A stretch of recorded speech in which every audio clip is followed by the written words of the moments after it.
So for anybody who's trying to make the transition from writing to simply speaking in their videos, try just capturing, cutting something out, and then using that as your content. You might be really surprised by the results. Just recording a conversation like we are now can produce a lot of really interesting ideas and really well said clips that you can then take and post on your social media. I think people underestimate what's possible even with just one platform.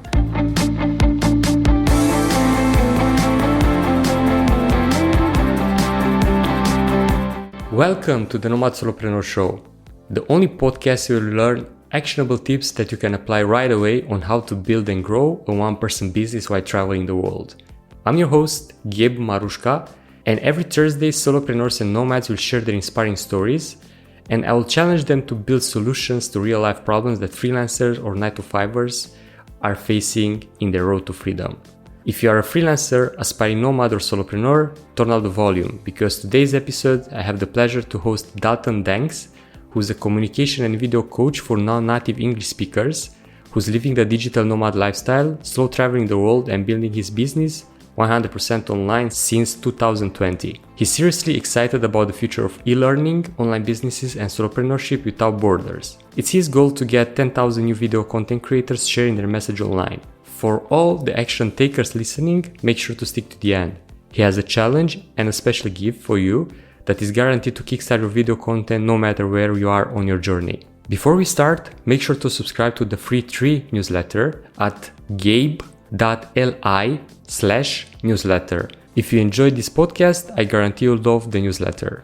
Without further ado, let's jump into today's episode. Welcome, Dalton. So happy to have you here.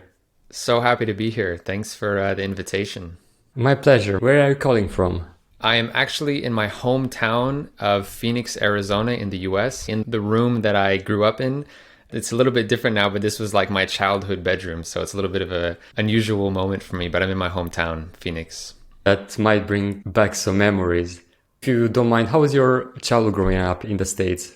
Yeah, it's interesting because obviously I left eventually. So there was something here that I wasn't quite satisfied with, to want to eventually move places and travel. But the more time that I spend outside of the US, the more that I start to really love and respect kind of my background and everything that's great about the US. So I would say over time, I love it more.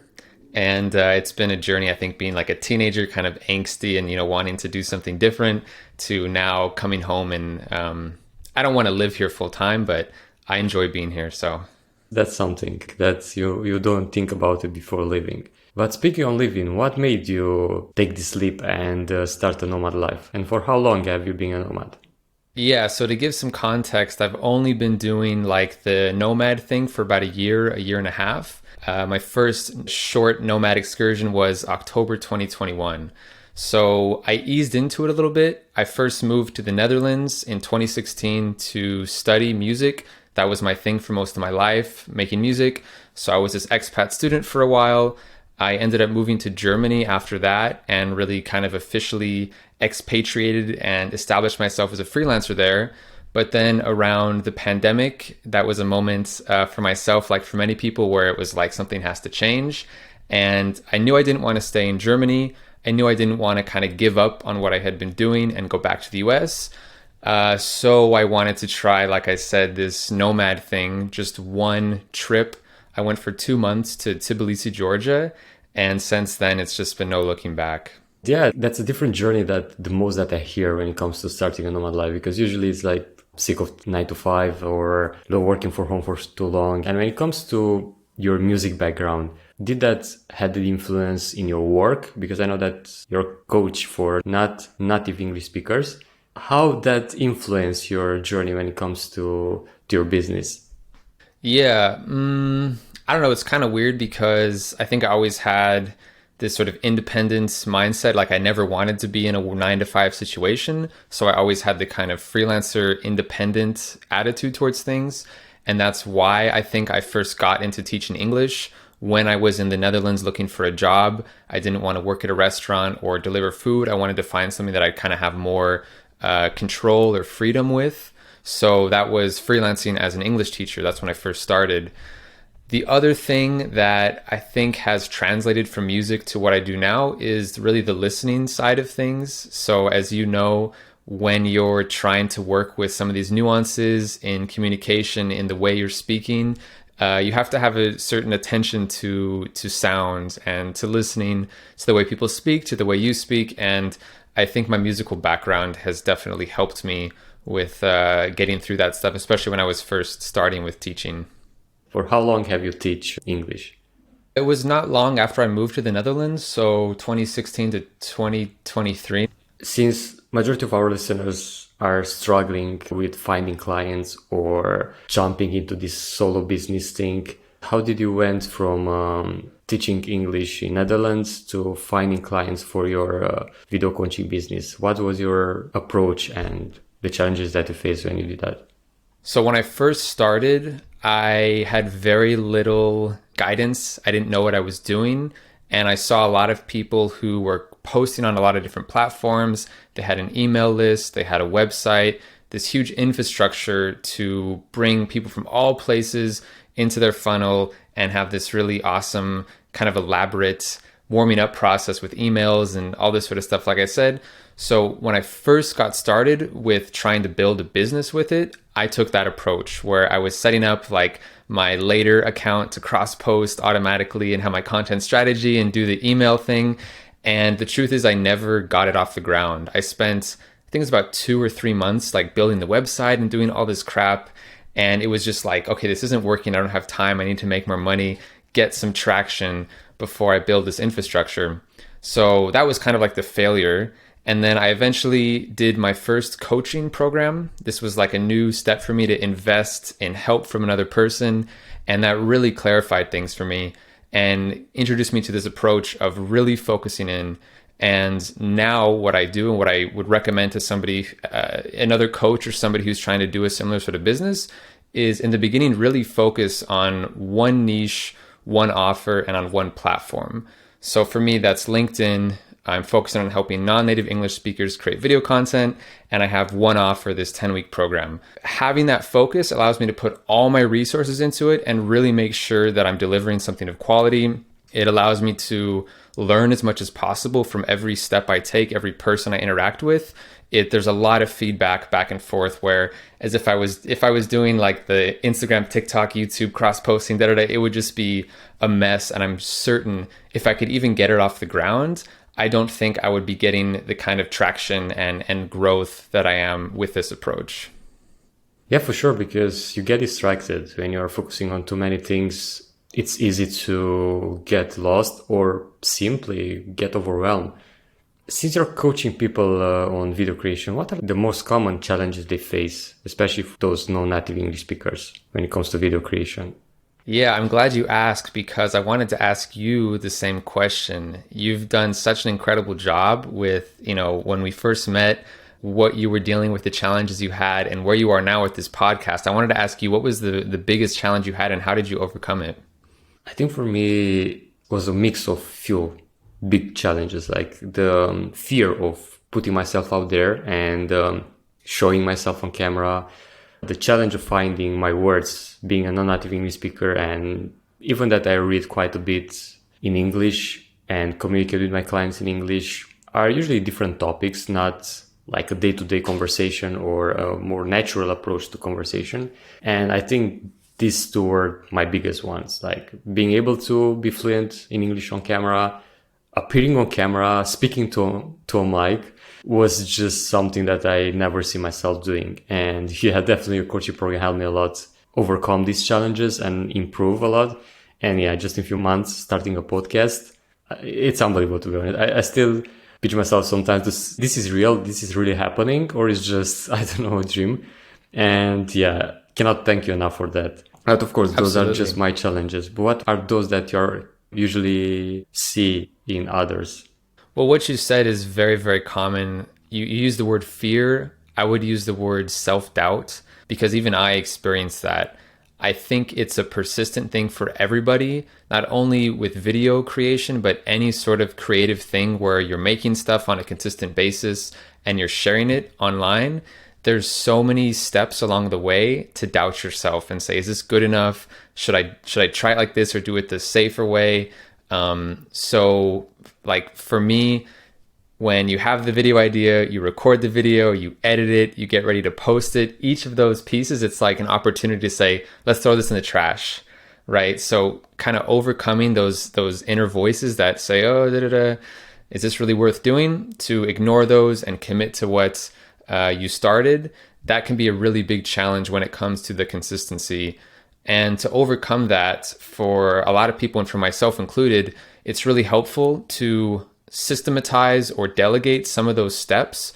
So if you have a really clear system for your content planning, that helps get rid of the self-doubt that comes. It's like, is this a good enough idea? It's like, okay, it's one of 20 ideas this month, so it's not a big deal if it sucks or if it flops, right? Or to delegate the editing process. We were just talking about this off camera for your podcast. Not only does that save you time, but it saves you like the decision making, where you don't have to second guess things and, potentially want to throw things away or whatever, because somebody else is taking care of it for you.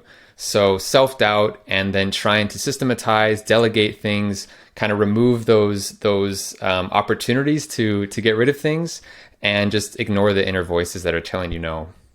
Yeah, I love that. And I love the delegation part when it comes to avoiding challenges in general, and especially for the freelancers that are listening. I think it's one of the biggest mindset shift that I had after like 6 years of freelancing, when I realized that I was just trading time for money. I wasn't putting a lot of time into actually think and provide value for my customers. So I was always thinking how I can get the next project, complete the next project, the next project, the next project. And I was like on a treadmill. But when I had that mentality shift, I was like, if I have enough time to think, I'll provide much more value for client, actually bring in the results. And to make that time, I need to find help. I need to find someone to execute and me to be able to be paid for thinking.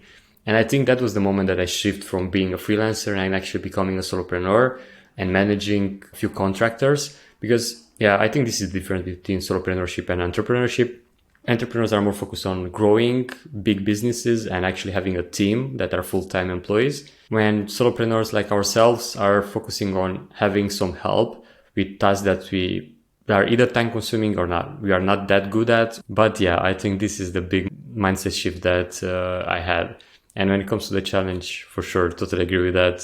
And speaking of this, I want to touch a bit on this myth that when it comes to content creation, and especially video creation, that you need to have a lot of tools, a lot of high-tech things to be able to output something of quality, of value, and so on. Let's debunk that myth.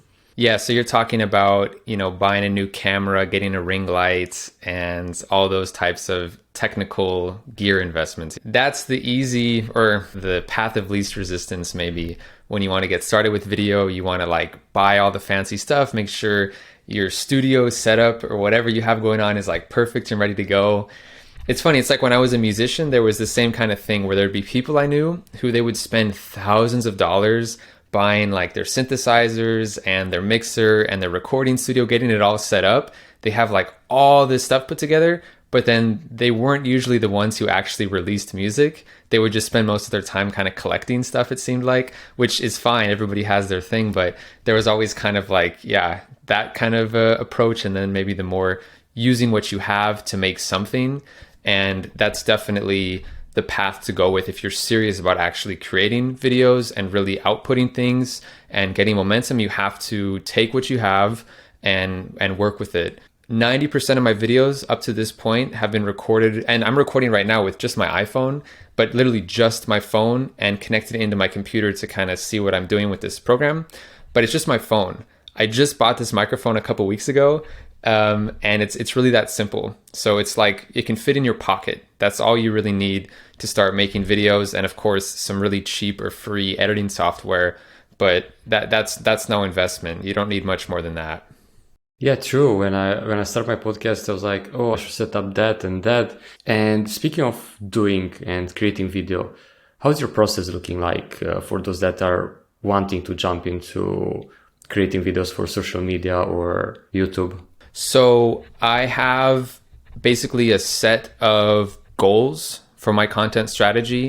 And without going into too much detail, it's basically based around what do I want people to understand, what do I want them to perceive and believe, how do I want them to feel when they watch my videos. So that's kind of like the basis around everything I do from the idea stage. It's like, is it checking these boxes? Is it accomplishing these things? And then it gets more into the specifics of like, okay, what kind of story am I going to tell? What kind of tip do I want to give? And I want to focus on making things very actionable. I want to make my stories, vivid and hopefully powerful for people when they listen to it, they really feel something. So on the content strategy side, it's about those two things basically. Then when it comes time to record, this is really important. This was a kind of a big shift for me. And I'm not sure how you do it. Actually, I wanted to ask you. For me, it was a really big shift when I started recording at the same time, like the same day, same time every week. Or maybe there's a little bit of variation, but always choosing like a consistent time is really, really helpful for that consistency. It's really easy to kind of say, oh, we'll do it next week, or we'll kind of plan it maybe when I feel the inspiration or something. But to schedule it in your calendar is a really important step to get that consistency. Like we said, with the inner voices, remove opportunities to say no or to quit. So scheduling it is really, really helpful to make sure you actually show up. And then do some takes. I have my own kind of scripting preparation method that avoids typing out a lot of ideas and then trying to perform them, but rather take a speaking approach where I have some rough ideas. And like I said, I kind of have my goals for what I want the video to accomplish. And then I just go for it. I speak. I do a few really crappy kind of brainstorming takes where my intention isn't to try to use this, but it's just to kind of work through my ideas. And then I have kind of like the go time take where, okay, this is it. There's still spontaneity and there's still this kind of freshness where I don't know exactly what I'm going to say, but I have things a lot more clear. That's what the recording process looks like. For editing, I use a really easy, really, I'll say minimal program that I think you use as well called Descript. So I love that because it makes it really fast, really easy. I'm not a very skilled person when it comes to computer stuff in general, but definitely not a skilled editor. So I keep it minimal, and I'm actually in the process of looking for an editor to kind of give me some more fancy edge with cool effects and things, but I keep it minimal when I do it myself. And then in terms of posting, I follow the same kind of routine that I established with the content strategy in the beginning. I try to follow a weekly schedule, but to be honest, you mentioned time being the struggle and delegation being the struggle. I've been really falling behind on that, not only with like the posting things, but the whole like lead generation. I had to take like the last month or so off. I got a little bit overwhelmed with working with clients, and then of course traveling back home, family things. But that's like been my challenge, I have to say, with keeping all of this balance with the work I'm doing with clients and everything else. Yeah, that's quite a deep dive in your process. Love that you share all of that. Thank you so much. And yeah, before going into that, I want to say to not put too much pressure on you. That's the beauty of being self-employed, that if you want to take a month off, if you want to take 2 months off, you can do that.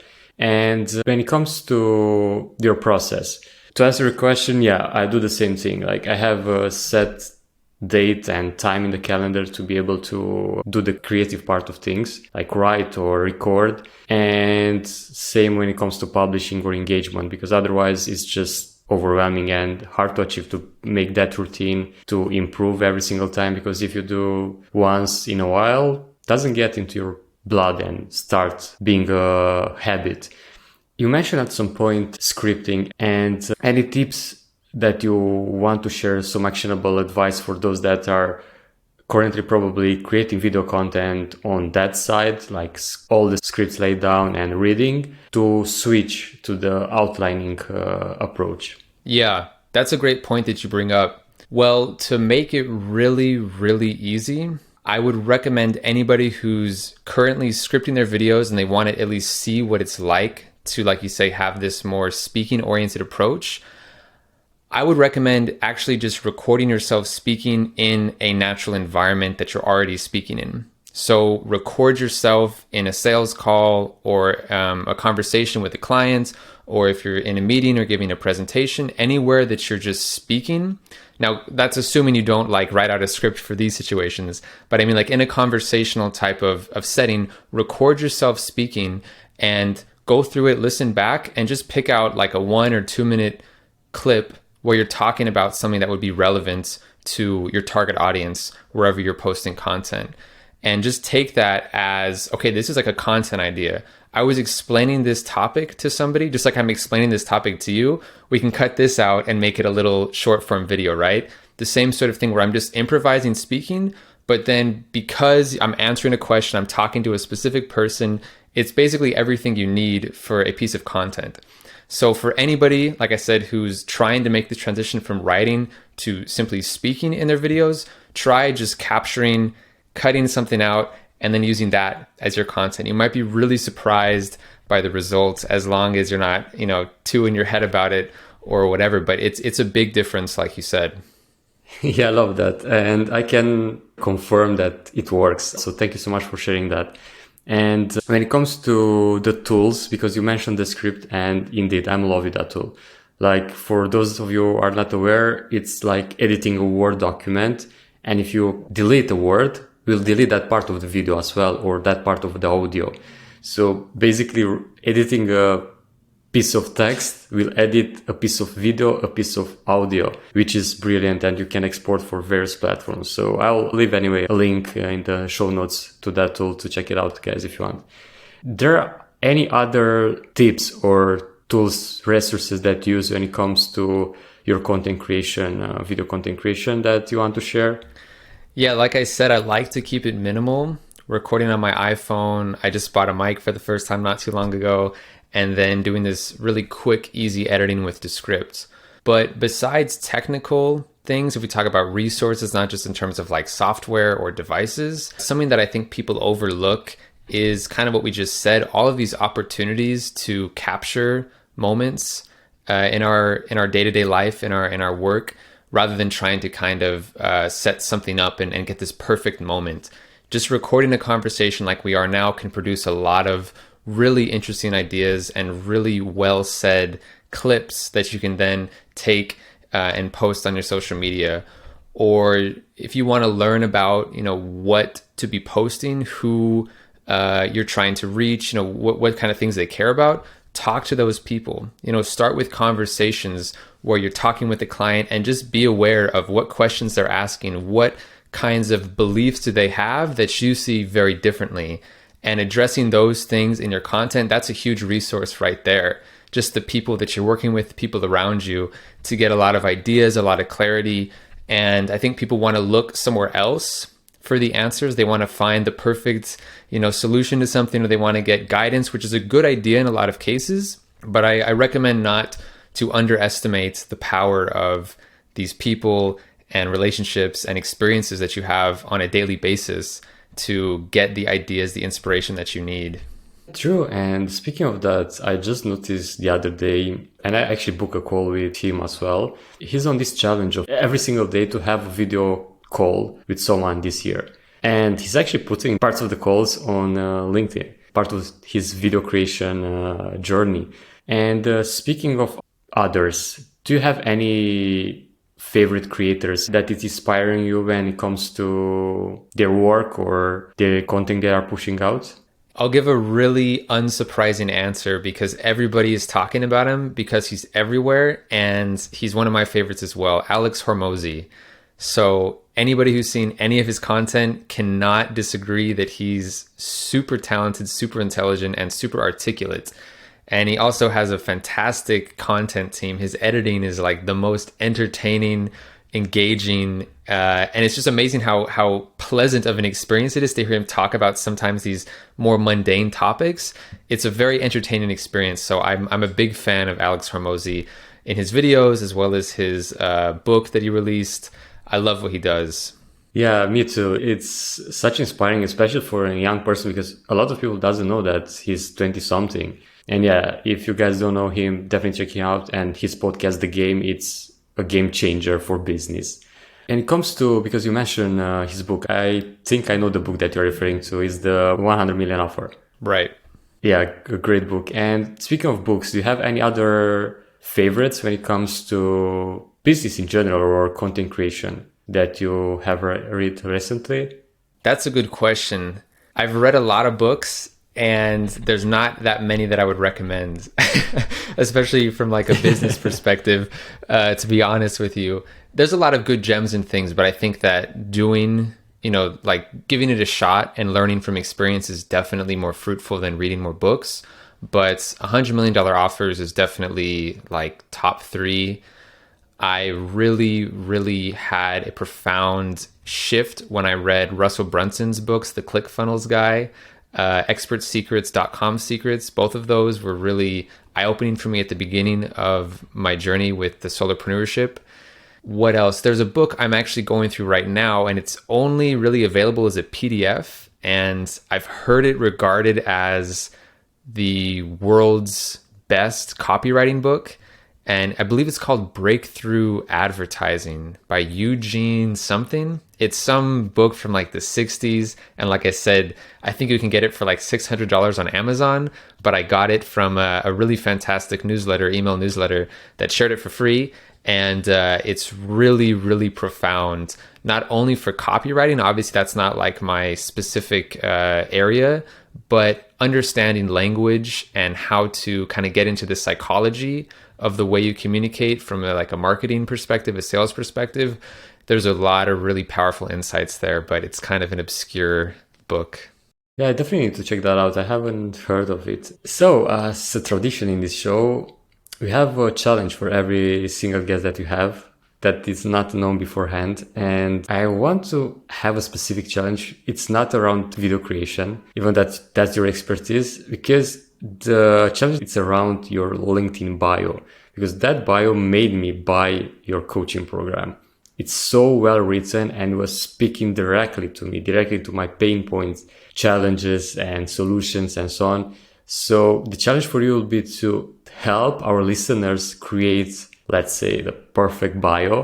It doesn't have to be for LinkedIn, but in general, if it's an about page on their website, or it's a sales page, you touch there on some really, really important stuff. And we spoke recently about copywriting. That's how the idea came to me. And yeah, I would love to put it into practice, like to make a step-by-step plan for them to actually achieve this perfect bio.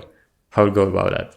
Great challenge, great question. So I can only tell you what I did, and I'm really happy to hear that you liked it, that it spoke to you, because yeah, that's basically my goal with that, right? To make it really clear who I'm talking to, touch their pain points, and say something that resonates with them and makes them curious to find out more. So the first thing that I think anybody should do if they're trying to write something, like you just said, that really speaks to a specific person, is to think about that person and specifically understand what are their pain points, list out every single problem that you're aware of them having.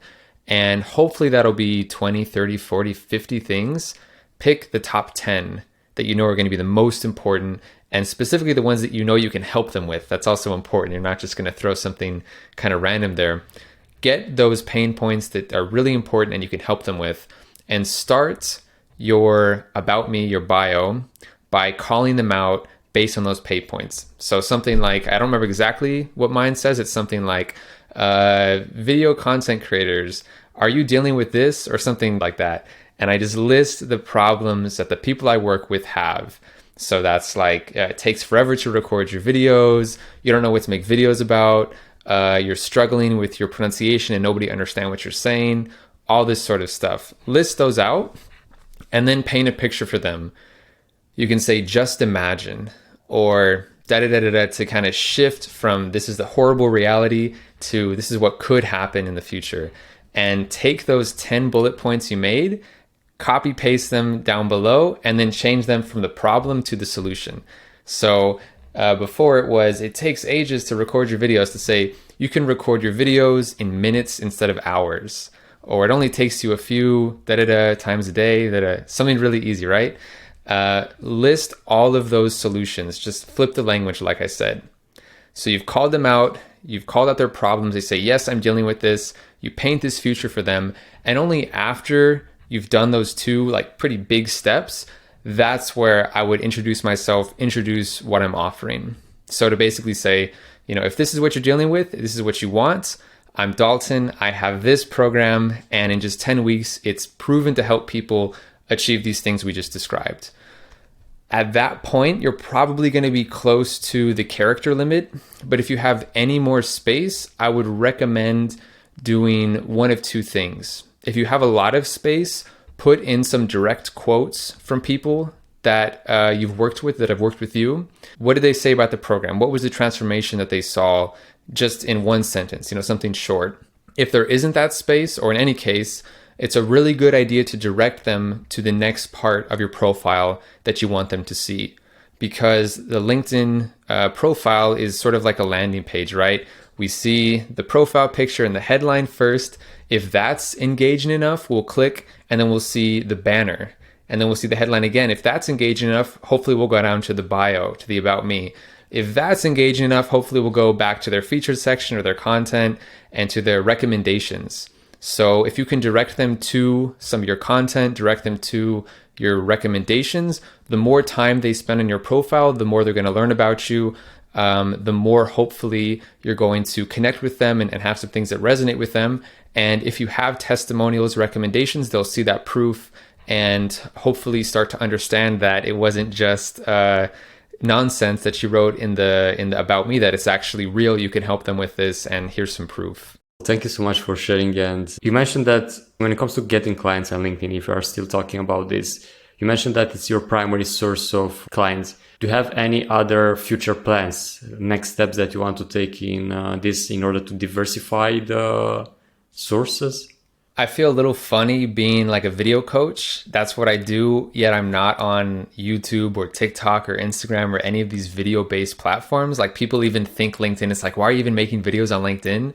So it feels a little bit funny to just be focused on there, but I'm convinced that this is a smart move for me to stay focused, like I said, on this one platform until I hit a critical mass where I really feel like, okay, I've exhausted my resources here. I have a good system that I can sort of operate minimally so I can keep, traction on LinkedIn.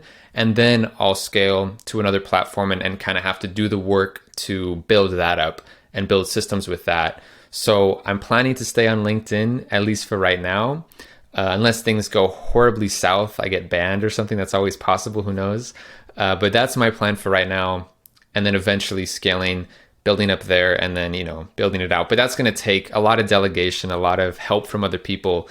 So I'm happy to be focused just on LinkedIn. And I want to say also, I think people underestimate what's possible even with just one platform. It's a good idea to have a website where you can direct people to kind of show, yes, some more legitimacy and to be more direct about what you're offering. But with just one platform, you can meet a lot of people, you can reach a lot of people. And especially on LinkedIn, it's a very action-taking kind of platform. People aren't there just like scrolling as much as on other platforms.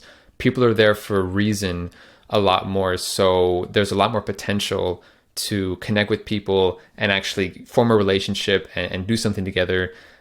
When on Instagram and so on, there's just more random people and it's not quite as, there's not quite as much engagement and relationships there, I think. So something else to keep in mind about where you decide to focus your resources.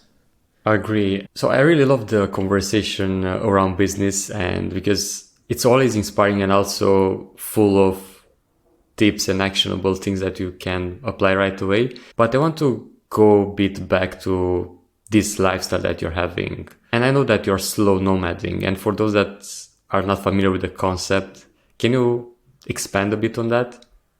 Well, I think the reputation or kind of the stereotype of digital nomads is that you have a backpack and you're like walking through the jungle and you're in South America, like a new country every week, and you have all these flights and you're in hostels, just like living this like crazy kind of life. For me, it couldn't be further from the truth. I am always at the limit of the luggage allowance on planes. Like, I have way too much crap I carry with me. I spend as much time as possible based on visa limitations in the countries I go to. That's always like about 2 or 3 months. And I prefer to have this slower pace, basically. And that also means I have a much more kind of normal life in the places that I travel to. I'm getting an apartment and really sort of settling down, at least for those couple months, and reluctantly packing my heavy bag and then moving on to the next place. I love that because I can totally relate. We are having the same approach, and it works better because that way you have the opportunity to get immersed in the country that you're exploring, and you're not just rushing through, I need to check this place out as well. You have time to explore, you have time to do your work, you have time to learn about that culture and actually take the most out of it. And you mentioned that you stay a few months in one place. And how many countries you visit so far? Right. Yeah. For full transparency, I lived for 2.5 years in the Netherlands. I lived for 2.5 years in Germany. And for the slow nomading type of lifestyle, it was Georgia, Turkey, Hungary, Serbia, Bulgaria, and now I'm back in the US. So I've been in the Balkans, Turkey, Georgia, that kind of whole area. A lot of bus rides in that time, avoiding like I said, the luggage limit on the planes. But that's where I've been for the past little over a year. That's not something that I hear very often when it comes to moving from places to places with a bus. How is the experience, especially carrying with you the luggage and moving from country to country? Because I had just once that experience where it was a vacation. So I was like, never again 21 hours in a bus. Yeah, no, that would be a long time. Going from like Budapest to Belgrade or Belgrade to Sofia, for example, these were kind of some of the trips I was taking. It's only 5-6 hours, but I still would highly advise against it if you can afford a plane ticket. Yeah, I don't know. It's always with buses, it's less comfortable. Sometimes there's just strange people. You don't know what's going on. Like you get dropped off at some like truck stop restaurant and everyone's like smoking cigarettes inside in Serbia. And you're just like, when is the bus leaving? Like just keeping an eye, make sure they don't like leave you behind. It's perfectly fine and perfectly safe, I think. But I can say I prefer plane travel. It's just practically speaking, it was a good idea to try these buses. But looking forward to the future, I'll try to avoid that if I can. Wow, that's an experience for sure. And before we wrap up, please let me know how our listeners can reach out to you if they want to work with you and how they can find you and if you have availability, because I know they're quite busy. Yes, so by the time this podcast comes out, I will be happy to connect with anybody who's interested to learn more about video content creation, communication as well, for non-native English speakers, but also for English speakers. You know, it's a lot of the same skills, just kind of with a different angle. But I'm available, I'm active, I'm present on LinkedIn. So I'm sure Gabe will put that in the bio. That's the best place to reach me. If you are interested in learning more about what I actually do with the coaching program, you can go to daltondanks.com. So also, I'm sure Gabe will put that in the show notes. But LinkedIn and my website, best places to find me. That's awesome. And from a personal perspective, I highly recommend Dalton because, as I mentioned a few months ago, I wasn't able to do this, like to be on camera, to talk on a mic, and now recording podcasts, pushing out video content already. He changed. I won't go that far to say that he changed my life, but quite close to it because I think I finally find my vocation. So yeah, that might be something that I will say in 1 year that, yeah, Dalton, I own you big time. Before wrapping up, I have another challenge for our listener this time, and it's with a twist because this time you have to create a challenge. It should not take more than 1 day to complete, and to make our listeners better video creators. What you tell them to do in that amount of time to improve their video creation game? Yeah. First of all, I love that you're doing this challenge idea for, me as a guest. It's a really nice surprise. And I think it's really great that you make it actionable for all the listeners. So the best challenge I can give, which normally be like a piece of advice, but in this case, it's going to be a challenge for everybody listening, is to record their first video. Very simple, very straightforward, right? Even if you've already done it in the past a little bit, but it's not really a routine yet, record another video. As soon as you hear this, this next week, set a deadline for yourself, record it. And the next step is going to be to post that video. The reason I want you to post the video is because I want to see the video. So post the video, it doesn't matter what platform. If you connect with me on LinkedIn, send me the video. I'm going to give you a very special step, I guess step 3 now after posting. And that's because I want you to get that feedback that is going to help you take that first video or just that kind of new video after a long break maybe, to take that video and have it be a starting point for getting the self-awareness, for getting kind of the perspective so that you can start to move forward and make better videos. Because once we get that clarity, once we get that perspective, it opens up the door to start moving forward to where we want to go. But it also kind of gives us some relief. A lot of the nervousness, a lot of the fear can settle down a little bit once we have the perspective, okay, this is the problem. This is what's good about it as well, but this is what I need to focus on to get better. So post the video, send it to me, and I will send you the feedback assessment. It's just a list of questions, multiple choice questions, and some short response answers. Gabe remembers this from when we first started the program. I use it with all the people I work with and for myself, and it's really targeted to give you perspective, like I said, on what your strengths are, what your weaknesses are in terms of your communication, the process that you're using, what's going on with your mindset, so that you can get the perspective you need. You understand where you are right here, you see where you want to be, and then after this, you can start to chart the path to where you want to go. So it's a really important kind of introductory step, and I would love to help all the listeners here take that step, get that perspective, and at least orient themselves as they start to go on a path towards making videos and content that they're really proud of sharing. I love that. Thank you so much. I think this is not only actionable and achievable in one day, but from my experience, as you mentioned during your work with me, for me, it changed everything. And especially that actionable feedback that I got that I can apply right away. Thank you so much for that challenge, Dalton. Thank you so much for joining our talk here at the Nomad Solopreneur Show. It was a pleasure to host you. And I cannot thank you enough for all the advices and tips that you share. Thank you, Gabe. It's a pleasure to see this transformation and be a part of this awesome podcast you've launched. I'm really excited to hear the other guests and see how it develops. So keep up the great work. Thanks for listening, everybody.